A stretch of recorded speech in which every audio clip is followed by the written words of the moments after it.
হিন্দু ধর্ম ও প্রকৃতি এই দুইটির সঙ্গে রয়েছে গভীর সম্পর্ক। বৃক্ষরোপণও পুণ্য হিসেবে বিবেচিত হয়, বৃক্ষ পূজাও করা হয়।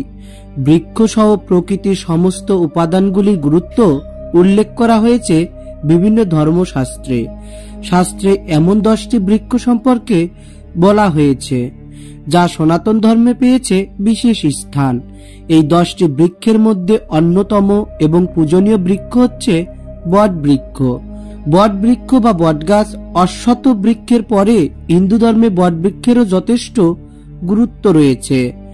পৌরাণিক বিশ্বাস অনুযায়ী ব্রহ্মা, বিষ্ণু ও শিবের বাসস্থান হিসেবে বট বৃক্ষে বিবেচিত হয়। বটগাছকে স্বয়ং শিবও বলা হয়। বটগাছ দর্শন করাকে দেবাদিদেব মহাদেব দর্শনের সঙ্গে তুলনা করা হয়। বিভিন্ন তীর্থস্থানে বটবৃক্ষ দেখতে পাওয়া যায়। চলুন আজকের ভিডিওতে জেনে নেওয়া যাক সনাতন ধর্মের দৃষ্টিতে বটবৃক্ষ কি, এর গুরুত্ব ও প্রয়োজনীয়তা। নমস্কার বন্ধুরা, স্বাগত জানাই নতুন আরেকটি ভিডিওতে। তার আগে আপনি যদি আমাদের চ্যানেলে নতুন হয়ে থাকেন তাহলে আমাদের চ্যানেলটি সাবস্ক্রাইব করুন এবং সর্বপ্রথম আমাদের ভিডিওগুলো পেতে পাশে থাকা বেল আইকনটি ক্লিক করুন। অক্ষয় বট বলতে কি বুঝি? সনাতন ধর্মাবলম্বীরা বড় বটগাছকে অক্ষয় বট নামে অভিহিত করে থাকে। বিভিন্ন লৌকিক সংস্কৃতিতেও বড় বড় গাছের পূজা করার রীতি লক্ষ্য করা যায়। ভারতবর্ষে বটগাছ ছাড়াও তুলসী, অশ্বত্থ গাছের পূজার প্রচলন আছে। আজ জানবো অক্ষয় বট সম্বন্ধে কিছু কথা। অক্ষয় বট শব্দের আবিধানিক অর্থ অক্ষয় পরমায়ু, প্রাচীন ব্যক্তি, অতি বয়স্ক জ্ঞানী ব্যক্তি প্রভৃতি। পুরাণে বর্ণিত অক্ষয় বট হতে শব্দটির উৎপত্তি।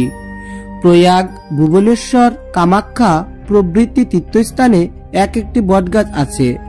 প্রবাদ আছে এই সকল বটগাছ চির অমর, কতকাল কত বছর থেকে চলে আসছে, তবু ঝড়ে একটি শাখা ভাঙ্গে না, রৌদ্রে একটি পাতা শুকায় না। ভক্তিভরে এই সকল বৃক্ষে জল সেচন করলে অক্ষয় ফল লাভ হয়। প্রয়াগের অক্ষয় বট এখন কেল্লার ভিতর পড়েছে। ছায়াতে থাকার কারণে তার বৃদ্ধি নেই। গাছটা নিতান্ত ক্ষুদ্র। জগন্নাথপুরীতেও অক্ষয় বটের বিবরণ পাওয়া যায়। মানসিংহে বলা হয়েছে, সুধন্য অক্ষয় বট, সুধন্য সিন্ধুর তট, ধন্য নীলাচল তপবন। প্রয়াগের অক্ষয় বট অনেক প্রাচীন বৃক্ষ। আগে ওই গাছ খোলা স্থানে ছিল। দিনে দিনে চারপাশে মাটি জমেছে, সুতরাং গাছটিও নিচে পড়েছে। তীর্থযাত্রীরা প্রয়াগ গেলে এই পুণ্যতরু দেখতে যান। অক্ষয় বটের পূজা করলে অক্ষয় ফল লাভ হয়। তাই কথাই বলে, প্রয়াগেতে মুড়িয়ে মাথা, মর্গে পাপি যেথা সেথা। পূর্বে গয়াক্ষেত্রেও একটি অক্ষয় বট ছিল। পাণ্ডবেরা বনবাসে গিয়ে লোমসমুনির উপদেশ অনুসারে সেই বৃক্ষ দর্শন করেছিলেন। রামায়ণে দশরথের প্রেতাত্মা সীতাদেবীর হাত থেকে চালের অভাবে বালুকার পিণ্ড গ্রহণ করেছিলেন। এর সাক্ষী ছিল ফল্গু নদী, তুলসী গাছ ও অক্ষয় বট। রামচন্দ্র ঘটনার সত্যতা যাচাই করতে যখন ফল্গু নদী ও তুলসী গাছকে প্রশ্ন করেন, তখন তারা মিথ্যা বলে। ফলে সীতাদেবী তাদের অভিশাপ দেন। কিন্তু অক্ষয় বট সত্য কথা বলায় সীতাদেবী তাকে আশীর্বাদ করেন।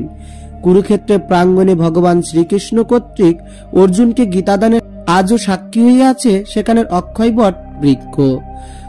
সনাতন হিন্দু ধর্ম মতে তীর্থের বৃহৎ বট গাছে জল দিলে এবং পূজা করলে মনস্কামনা পূর্ণ হয়। প্রাচীন কাব্যগ্রন্থে বৈতরণী নদীর তীরে অক্ষয় বটের উল্লেখ পাওয়া যায়।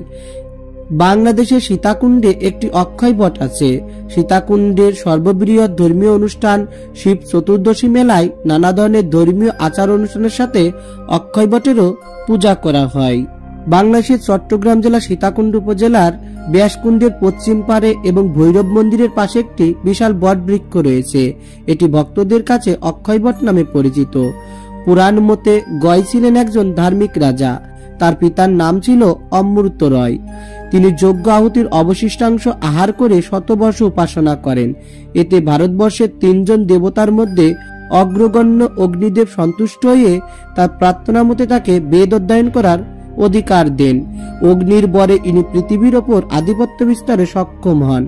এরপর তিনি বিশাল এক যজ্ঞের আয়োজন করেন। এই যজ্ঞকালে একটি বটবৃক্ষ চিরজীবী হয়। এই চিরজীবী বট বৃক্ষটি অক্ষয়বট নামে পরিচিত। মূলত এই কাহিনী থেকে বাংলা শব্দ অক্ষয় বটের উৎপত্তি। বাংলায় এখন অক্ষয় বট বলতে কোনো বটবৃক্ষ বোঝায় না, দীর্ঘজীবী প্রাচীন ব্যক্তি প্রবৃত্তি বোঝায়। সো বন্ধুরা, এই ছিল আমাদের আজকের ভিডিও। আমাদের ভিডিওটি ভালো লাগলে ভিডিওটিতে একটি লাইক দিবেন আর কমেন্টের মাধ্যমে অবশ্যই আপনার মূল্যবান মন্তব্য তুলে ধরবেন। আর কে কোথা থেকে দেখছেন সেটি অবশ্যই বলবেন। আর বেশি বেশি শেয়ার করে আপনার প্রিয়জনদের জানতে সাহায্য করুন। আবার ফিরে আসবো নতুন কোনো তথ্য নিয়ে, নতুন কোনো ভিডিওতে। সেই পর্যন্ত সুস্থ থাকুন ও সুন্দর থাকুন। ঈশ্বর আপনার মঙ্গল করুক। ধন্যবাদ।